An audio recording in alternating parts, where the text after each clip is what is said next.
আমাদের বর্তমান প্রজন্মের কি হাল এবং ভবিষ্যৎ প্রজন্ম কোন দিক যাচ্ছে, আমাদের মিডিয়াগুলোর বর্তমান অবস্থা কি। মানসিকভাবে তাকে শান্তিতে রেখেছি, শারীরিকভাবে কোনো শান্তি দাও না। I am pregnant. তো বলো, মেয়েরা নিচু হয়ে সালাম দিলে কোন জিনিসটা দেখা যায়? আপনি কি সুগার ড্যাডি নাকি? তার আগে ও, এই যে আরোহী নামটা অর্ণব থেকে, এটা রেখেছি কিন্তু রেখেছো তুমি? আমি রেখেছি আসলে আমার আপনার কোন জিনিস আপনি ছাড়া আর কেউ দেখতে পারে? এই হচ্ছে আমাদের মিডিয়া, গণমাধ্যম আর সস্তা সেলিব্রিটিদের অবস্থা। আর আমাদের এই বর্তমান প্রজন্ম এদের দিয়েই ইনফ্লুয়েন্স হচ্ছে।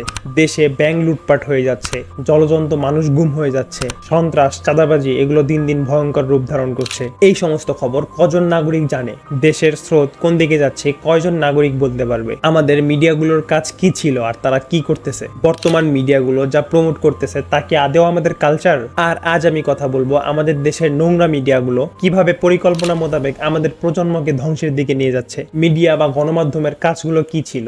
দেশ বা জাতির নেতিবাচক দিকগুলোকে সরিয়ে ফেলা এবং ইতিবাচক দিকগুলোকে তুলে ধরা। আর আমাদের মিডিয়াগুলো মনে হয় এখন অশ্লীলতা ছাড়া কোনো কন্টেন্টই খুঁজে পায় না। তারা তাদের টকশোতে নিয়ে আসে সস্তা কন্টেন্ট ক্রিয়েটরদের, আর তাদেরকে টকশো বা ইন্টারভিউতে নিয়ে এসে কি ধরনের প্রশ্ন করে। তোমার জীবনের প্রথম কিস কবে ছিল? Inter first year. দুই হাত দিয়ে ধরে, দুই পা ফাঁকা করে এমন ভাবে করে বইয়ের গয়না সহ নড়ে। নাচন কদমটা কোথায় শিখলেন? বাসায় একাই নিজে নিজে। ভালো লাগে।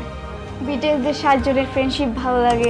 ভেবেছেন কি একবারও এসব দেখে আমাদের এই প্রজন্ম কি শিখবে? এদের মধ্যে কি কোনো ট্যালেন্ট আছে? উঠতি বয়সের ছেলে মেয়েগুলো কি এদের টকশো বা ইন্টারভিউ দেখে ইনফ্লুয়েন্স হচ্ছে না? আমি এর আগে একটা ভিডিওতে বলেছিলাম এদেশে পড়ালেখার কোনো দাম নেই। কারণটা আজ বলছি। 2022 সালের আন্তর্জাতিক বিতর্ক প্রতিযোগিতায় বাংলাদেশ প্রথমবারের মতো চ্যাম্পিয়ন হয়। 2018 সালে আন্তর্জাতিক গণিত অলিম্পিয়াডে বাংলাদেশের স্বর্ণপদক জয়ী আহমেদ জাওয়ান চৌধুরী। চলতি বছরে 25তম আন্তর্জাতিক রোবট অলিম্পিয়াডে 3টি স্বর্ণপদক সহ আরো 15টি পদক অর্জন করে এদেশের সন্তানরাই। আপনি কি কখনো দেখেছেন এদেরকে নিয়ে কোনো গণমাধ্যম কোনো টক শো বা ইন্টারভিউ এর আয়োজন করেছে? সময় টিভি এত সস্তা ক্রিয়েটরদের ইন্টারভিউ নেয়। কই এদেশের গর্ব যে কিনা বিশ্বজয়ী সেরা হাফেজদের মধ্যে একজন, হাফেজ আবু রায়হান, তাকে নিয়ে তো কোনো গণমাধ্যম কোনো ইন্টারভিউ এর আয়োজন করেনি। যখন দেশের এই সমস্ত মেধাবী জ্ঞানী সন্তানরা কোনো প্রশংসা পায় না, কিন্তু বিপরীতে যারা বেহায়াপনা অশ্লীলতাকে প্রমোট করতেছে, টিকটকে 1 মিনিটের নাচানাচি করতেছে, তারাই অ্যাপ্রিসিয়েশন পাচ্ছে। মিডিয়া তাদেরকে নিয়ে ক্লিক বেট কন্টেন্ট বানাচ্ছে, জাতিকে সুরসুরি মার্কা কন্টেন্ট উপহার দিচ্ছে। তো সেই মেধাবী সন্তানরা কি ডিমোটিভেট হচ্ছে না? তারা কি ভাববে না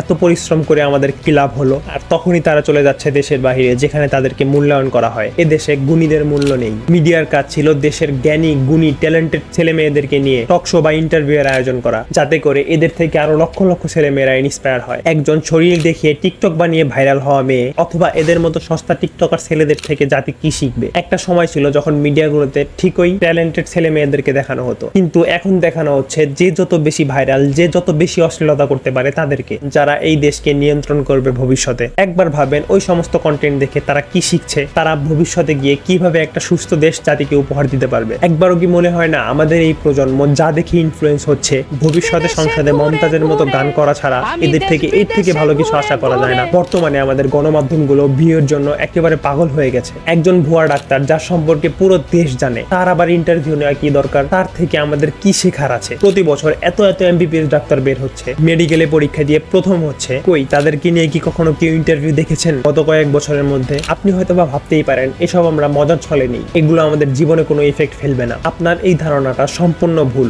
গতকাল আমি দেখলাম টিকটকার মামুনের সেলুন উদ্বোধনের একটা ভিডিও, সেখানে হাজার হাজার মানুষ তার ফ্যান বেজ, পারছে না শুধু তাকে খেয়ে ফেলতে। তার মতো টিকটকারের এত বড় ফ্যান বেজ হয় কি করে? এটা দেখার পরও কি বলবেন সমাজে এদের কোনো প্রভাব পড়ছে না? এগুলোর দায়ভারটা আসলে কাদের? আমরা কখনো কোনো ভালো কন্টেন্টে লাইক, কমেন্ট অথবা শেয়ার করি না, কিন্তু নিম্নমানের সস্তা কন্টেন্ট গুলো মজার ছলে লাইক, কমেন্ট করে আমরা মিমসও বানাই, যার কারণে আজ শান্তির মতো সেলিব্রিটিরাও আমাদেরকে ইনফ্লুয়েন্স করছে। যতদিন না পর্যন্ত আমরা এইসব থার্ড ক্লাস কন্টেন্টকে লাইক, কমেন্ট করা বন্ধ না করতে পারবো, ততদিন পর্যন্ত আমাদের সেই হারিয়ে যাওয়া সংস্কৃতিকে আমরা আর ফিরে পাবো না। মিডিয়া যখন ভালো কিছুকে প্রমোট না করে নগ্নতা, অশ্লীলতাকে প্রমোট করে, তখন প্রজন্ম নগ্নতাকেই নিজেদের সাংস্কৃতিক মনে করে নেওয়াটা স্বাভাবিক। তাই সময় থাকতে মিডিয়ার সমস্ত নোংরামি, অশ্লীলতার বিরুদ্ধে কথা বলুন। আনফলো করে দিন ওই সমস্ত চ্যানেল বা পেজগুলোকে যারা নোংরামি, নম্রতা, অশ্লীলতাকে নিজেদের সংস্কৃতি বানিয়ে নিয়েছে। না হয় একটা সময় দেখবেন পশ্চিমাদের মতো আপনার সন্তানের মস্তিষ্ক বিকৃত হয়ে গেছে। আমরা একটা সুস্থ দেশ চাই, ভবিষ্যৎ প্রজন্মকে একটা সুস্থ রাষ্ট্র উপহার দিতে চাই।